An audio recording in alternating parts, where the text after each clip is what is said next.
নতুন জায়গাতে আসতে না আসতেই আমাকে কিন্তু হসপিটাল যেতে হয়েছে। তো হসপিটাল কিসের জন্য যেতে হয়েছে, কেন যেতে হয়েছে সবটাই এই ভিডিওতে শেয়ার করব। ভিডিওটা দেখতে থাকো। আশা করছি ভিডিওটা তোমাদের দেখতে অনেক ভালো লাগবে। যাই হোক, এখন কিন্তু দুপুরবেলা খাওয়া দাওয়ার পর একটু রেস্ট নিয়ে আমি কিন্তু চাউমিন বানাতে চলে এসেছিলাম। আর চাউমিনটা কিন্তু আমাদের দুজনেরই খুবই ফেভারিট। আর বেটুও খুবই পছন্দ করে চাউমিন খেতে। এই যে যাই হোক, এই যে নতুন শিল একটা সসের বোতল নিয়ে এসেছে। আমি বললাম একটু খুলে দাও তো ছুরি টুরি দিয়ে। বলছে না না, ছুরি দিয়ে না, দাও আমি দাঁতে করে খুলে দিচ্ছি। আমরা যখন মেসে থাকতাম এভাবেই সমস্ত কিছু দাঁতে করে আমাদেরকে খুলতে হচ্ছে। আমি বলি, তাই নাকি?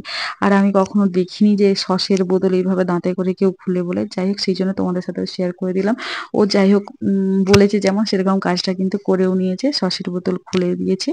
এই যে আমার চাউমিনও মোটামুটি রেডি হয়ে গেছে। চাউমিনের উপরে একটু কাঁচা লঙ্কা, শসা আর একটুখানি পেঁয়াজ কিন্তু ছড়িয়ে দিয়েছিলাম। এটা না দিলে আমার মনে হয় চাউমিনটা যেন টেস্ট লাগে না আর কি। যাই হোক, এরকম কে কে খেতে পছন্দ করে তা অবশ্যই জানাবে। আর এই যে বেটু কিন্তু চাউমিন খেতে প্রচণ্ডই পছন্দ করে। ও চাউমিন ওর ফেভারিট। ও যখন 6-7 মাস পড়তো বয়স, তখন কিন্তু আমরা একদিন বানিয়েছিলাম। ও কিন্তু চাউমিন খেয়েই যাচ্ছে। যখন চাউমিন শেষ হয়ে গেছে তখনও থালাটা খুঁজছে যে চাউমিন কোথায়।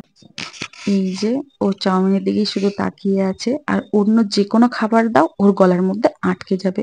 তারপরে কিন্তু আমরা হসপিটালে পৌঁছে গেছি। আমার চোখ মুখ দেখে বুঝতেই পারছো প্রচণ্ডই আমার শরীর অসুস্থ। মানে উম কি বলবো, শরীর ঠিক না, পা আর কি। পায়ের যন্ত্রণা। আমার হাঁটুটা ফুলে গেছে, প্লাস হাঁটুর মধ্যে একটা মানে কি বলবো, হাঁটা চলা করলেই লাগছে আর কি। সেই জন্য কিন্তু আমাদেরকে হসপিটালে আসতে হয়েছে। ওই 4 দিন 5 দিনের মাথায় আর কি আমরা এখানে এসেছি। তার ঠিক 4 দিন 5 দিন পর থেকে কিন্তু আমার প্রচন্ড হাঁটুর ব্যথা, মানে হাঁটুটা ঠিক ফুলে গেছে। আর হাঁটতে গেলে কিন্তু সমস্যা হচ্ছে।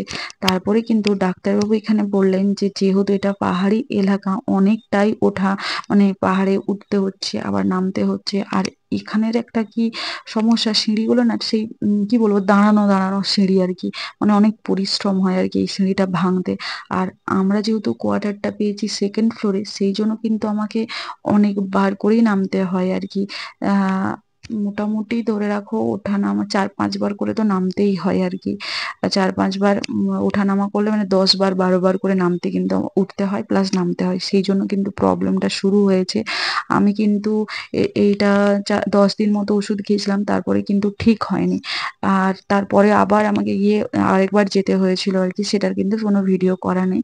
তারপরে কিন্তু আমি হাঁটতে পারছিলাম না বলে ওইখানের একটা দাদা ভাই ছিল, তার স্কুটিতে করে কিন্তু আমায় ছেড়ে দিয়ে চলে গেছে।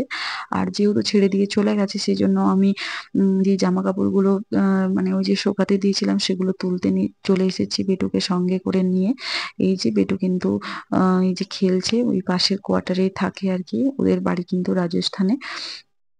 তো বেটুর এখানে এসে খুবই মজা পাচ্ছে, অনেকগুলো যেহেতু বাচ্চা কাচ্চাকে পেয়েছে তো সেই কারণে। আর ডাক্তারবাবু বললো একটু হালকা হাঁটা চলা কম করতে বললো, একটু রেস্ট নিতে বললো, প্লাস হচ্ছে ওটাই গরম শেক বা মানে একবার করে গরম শেক নিতে বলছে, একবার করে বরফের যদি মানে ঠান্ডা জল বা বরফ যদি পাওয়া যায়। এখানে তো আর বরফ পাওয়া যায় না, কারোর বাড়িতে ফ্রিজ ট্রিজ নেই। ফ্রিজ একদম সেই কমপ্লেক্সের ভেতরে ক্যান্টিনের কাছে আছে। আর সেখানে থেকে আনা নেওয়া করা খুব সমস্যা। যাই হোক, তারপরে কিন্তু আমি চলে এসেছি ডিনার বানাতে, মানে রাত্রে কি বানানো হবে সেটা।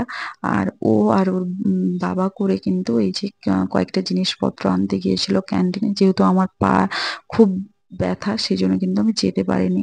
এই যে দেখো, কোলগেট নিয়ে এসেছে, সার্ফ এক্সেল, বিস্কিট, এই সমস্ত টুকটাক দরকারি কয়েকটা জিনিসপত্র কিন্তু ও নিয়ে এসেছে।